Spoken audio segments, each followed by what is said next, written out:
السلام علیکم ورحمۃ اللہ وبرکاتہ۔ جی آپ وعلیکم کیسے ہیں؟ السلام ورحمۃ اللہ وبرکاتہ۔ یہ ایک ویڈیو بھیجا ہے مولانا ندوی کا، ان کا یہ عقیدہ ہے، یہ صحیح ہے جو یہ بول رہے ہیں؟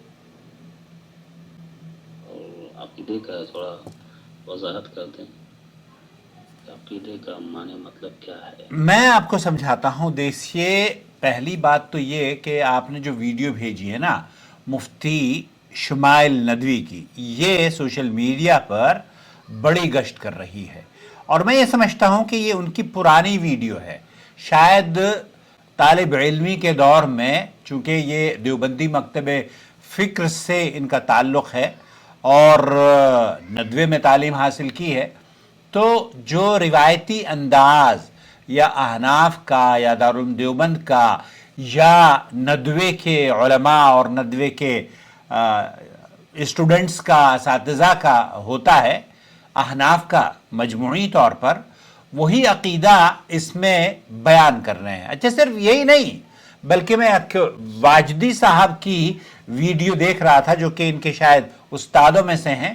مجھے بڑی حیرت ہوئی، اس ویڈیو میں انہوں نے نبی کریم صلی اللہ علیہ وسلم کے بارے میں ایک حدیث بیان کری، اور وہ آپ یقین کیجئے وہ نبی کریم صلی اللہ علیہ وسلم کی حدیث ہی نہیں ہے۔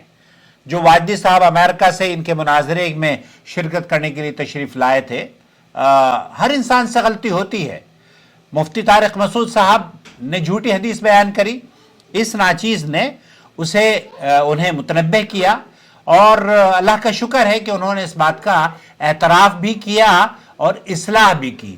مجھے امید ہے کہ واجدی صاحب بھی اس عقیدے سے اصلاح کریں گے کہ وہ جو حدیث انہوں نے بیان کی ہے وہ نبی کریم صلی اللہ علیہ وسلم کی نہیں ہے۔ اگلی ویڈیو میں آپ کو بتاؤں گا۔ البتہ اس عنوان پر مفتی شمائل ندوی کا یہ جو ویڈیو ہے، اس میں یہ کہتے ہیں کہ کیا محمد صلی اللہ علیہ وسلم کو مردہ کہہ سکتے ہیں یا نہیں، اور اگر نہیں تو کیوں نہیں، یہ ایک عنوان قائم کیا گیا ہے۔ اور شمائل ندوی صاحب کی یہ ویڈیو، یہ کیا کہتے ہیں؟ کیا ہم محمد صلی اللہ علیہ وسلم کو مردہ کہہ سکتے ہیں؟ اگر نہیں کہتے تو کیوں نہیں کہہ سکتے، اور اگر کہہ سکتے ہیں تو کیوں؟ جی نہیں، آپ اللہ کے نبی صلی اللہ علیہ وسلم کو مردہ نہیں کہہ سکتے، کیونکہ آپ اللہ کے نبی صلی اللہ علیہ وسلم کو مردہ نہیں کہہ سکتے۔ یہ بات مفتی شمائل ندوی نے اپنی ویڈیو میں دراصل نقل کی ہے۔ مجھے امید ہے کہ اللہ کے اتر جائے تیرے دل میں میری بات، اگر مفتی شمائل ندوی صاحب کی سمجھ میں نہ آئے تو شاید آپ کی سمجھ میں آ جائے، عام آدمی سمجھ جائے۔ یہ سعودی عرب میں آتے ہیں، سعودی عرب میں دعوتیں کھاتے ہیں، سعودی عرب میں علماء اور مشائخ سے یہاں نصیحتیں اور ان کی دعائیں سمیٹ کے جاتے ہیں، لیکن یہ جو عقیدے کا مسئلہ ہے، اس عقیدے پر سعودی عرب کے علماء اور مشائخ سے کچھ نہیں سیکھتے۔ چلیے میں آپ کو ابو بکر اور عمر رضی اللہ تعالیٰ عنہ کے بارے میں کون نہیں جانتا؟ اللہ کے رسول صلی اللہ علیہ وسلم اپنے صحابہ سے مخاطب ہیں، اور ترمذی کے اندر یہ حدیث موجود ہے۔ صحابہ کو یہ فرما رہے ہیں کہ مجھے نہیں پتا کہ میں تمہارے درمیان کتنی زندگی ابھی باقی رہوں گا، اور میرے بعد ابو بکر اور عمر کی اقتدا یا ان کی پیروی کرنا۔ اب یہ جو دو بڑی شخصیات ہیں ابو بکر اور عمر، ان دونوں کے درمیان ہی اس مسئلے کو لے کر جب اللہ کے رسول صلی اللہ علیہ وسلم کا انتقال ہوا تو ایک غلط فہمی پیدا ہو گئی، اور اس غلط فہمی کے لیے جو قرآن کریم نے بالکل دو ٹوک بات کہہ کر وضاحت کر دی، یہ میں اور آپ آج ہمیں سمجھنا ہے۔ آج مسئلہ یہ نہیں ہے کہ نبی کی وفات ہوئی ہے یا نہیں ہوئی ہے، مسئلہ یہ ہے کہ بعض لوگ یہ سمجھتے ہیں، جن میں سے مفتی شمائل ندوی صاحب بھی اس بات کے قائل ہیں کہ موت کا لفظ یہ نبی کریم صلی اللہ علیہ وسلم کے لیے سننا پسند ہی نہیں کرتے، چونک جاتے ہیں اور کہتے ہیں کہ یہ لفظ نہ بولو۔ نبی کریم صلی اللہ علیہ وسلم کو موت کا لفظ ان کے لیے یہ کہتے ہیں کہ ان کی شان نہیں ہے۔ کیا اللہ رب العالمین نبی کریم صلی اللہ علیہ وسلم کی شان نہ ہونے والے الفاظ قرآن کریم میں نقل کرتا؟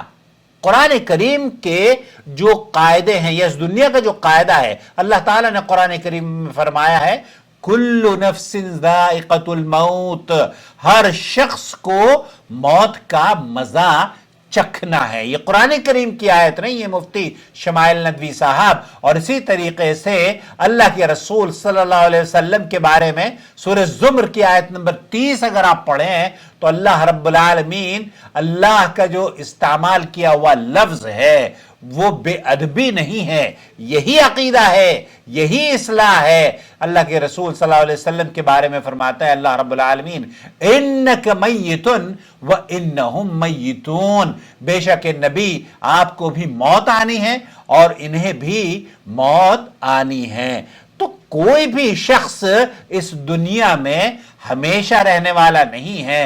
یہاں لفظ میت استعمال کیا ہے، یعنی میت کا حقدار جسے موت آئے گی، جو اس دنیا میں آیا ہے وہ اس دنیا سے ضرور جائے گا۔ وَيَبْقَى وَجْهُ رَبِّكَ ذُو الْجَلَالِ وَالْإِكْرَامِ، اور اللہ رب العالمین هو حی لا يموت۔ تو اس کے بارے میں آپ کا یہ جو عقیدہ ہے، آپ نے اگر یہ سمجھ لیا ہے کہ نبی کریم صلی اللہ علیہ وسلم کے بارے میں لفظ موت استعمال کرنا بے ادبی ہے، تو قرآن کریم کے بارے میں آپ کا کیا خیال ہے؟ کیا ہم اللہ کے لفظ سے زیادہ نفیس زبان گھڑ سکتے ہیں؟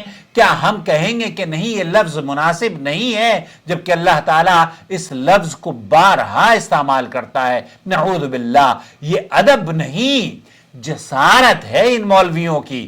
بہرحال اللہ کے رسول صلی اللہ علیہ وسلم کا جب انتقال ہوا، عمر فاروق کا موقف یہ تھا کہ وفات نہیں ہوئی ہے، لیکن نبی کریم صلی اللہ علیہ وسلم تشریف ابو بکر رضی اللہ تعالی عنہ تشریف لاتے ہیں اور کھڑے ہو کر یہ خطبہ صحیح بخاری کے اندر موجود ہے، اور مفتی شمائل ندوی صاحب کو اس حدیث کا یقینی بات علم ہوگا، لیکن چونکہ وہ روایتی انداز میں احناف کے اساتذہ نے انہیں یہی سکھا دیا ہے، اب سعودی عرب میں آ کر شیخ صالح الفوزان سے، شیخ عبداللہ المطلق سے اور شیخ عثمان خمیس سے کویت میں آپ ملاقات کرتے ہیں، ان کا عقیدہ کیا ہے؟ وہ یہ کہتے ہیں کہ ایک شخص جو یہ عقیدہ رکھتا ہے کہ اللہ کے رسول صلی اللہ علیہ وسلم کے بارے میں موت کا لفظ استعمال نہیں کرنا چاہیے، یہ لفظ استعمال اللہ رب العالمین نے کیا ہے، اور اللہ کے بعد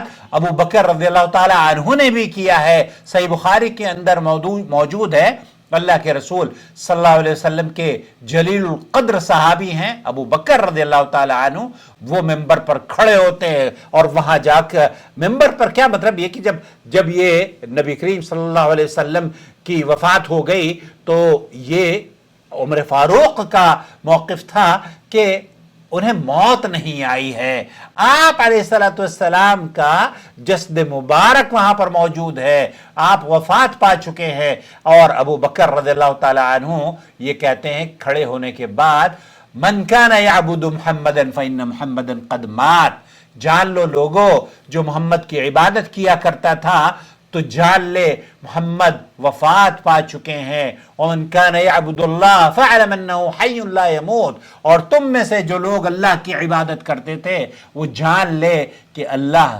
ہمیشہ ہے، زندہ ہے، اور اسے موت نہیں آتی۔ تو موت کسے نہیں آتی؟ اللہ کو نہیں آتی۔ یہ عقیدہ ہے، یہ صحیح عقیدہ ہے۔ یہ کہنا کہ نبی کو موت نہیں آئی یہ گمراہ کن عقیدہ ہے۔ یہ کہنا کہ نبی کے لیے لفظ موت کا استعمال کرنا یہ گمراہ کن عقیدہ نہیں ہے، بلکہ عین قرآن کے مطابق ہے۔ کیوں؟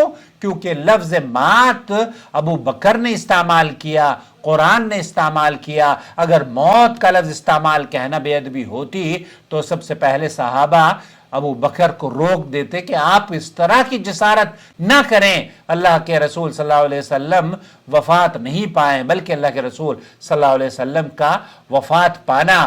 اور اس آیت میں بھی جو قرآن کریم کی آیت حضرت ابو بکر نے استعمال کری وہ تھی وَمَا مُحَمَّدٌ إِلَّا رَسُولٌ قَدْ خَلَتْ مِن قَبْلِهِ الرُّسُلُ أَفَإِن مَّاتَ أَوْ قُتِلَ انقلبتم عَلَىٰ أَعْقَابِكُمْ، سورہ آل عمران کی آیت نمبر 144۔